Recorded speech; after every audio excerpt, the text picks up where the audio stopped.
Mahalama hivi za miti, nilimaanisha kwamba ndani ya kijiji hiki tuna sehemu tatu ambazo zinapelekea wakulima, wafugaji, wanawake, walima. Tuna vuli, masika, kipupwe na kiangazi. Kwa majina anaitwa Janet Kisanga, ni mratibu wa programu ya Skeli katika halmashauri ya wilaya ya Misenyi.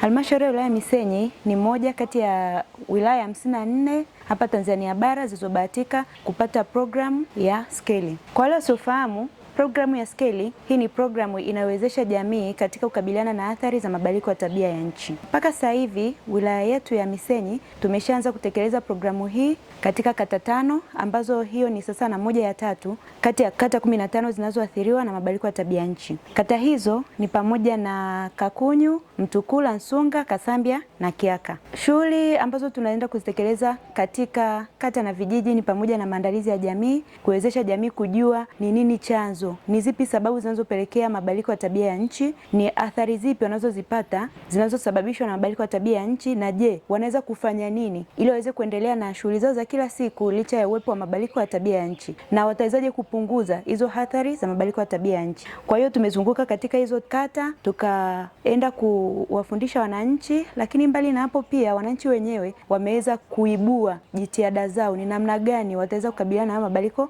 ya tabia ya nchi kulingana na athari za mabadiliko ya nchi zilizopo katika kata husika.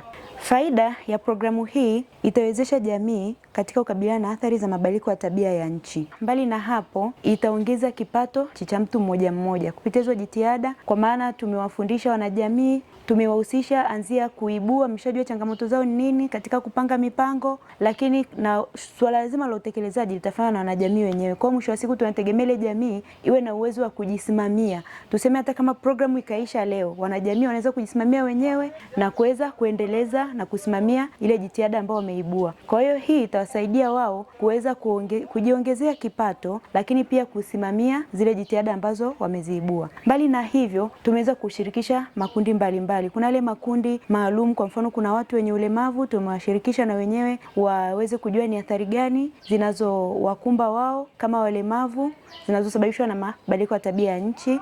Pia tumeangalia wanawake na watoto wakiwemo wanafunzi wanaathirikaje na mabadiliko ya tabia ya nchi. Mbali na hapo tumeangalia pia wakulima wadogo, wafanyabiashara, yale makundi yote ambayo yanaathirika na mabadiliko ya tabia ya nchi kwa namna moja au nyingine. Lakini kitu kingine kikubwa zaidi ambacho kitazalishwa ambacho ni matokeo ya programu hii ni pamoja na utunzaji wa mazingira.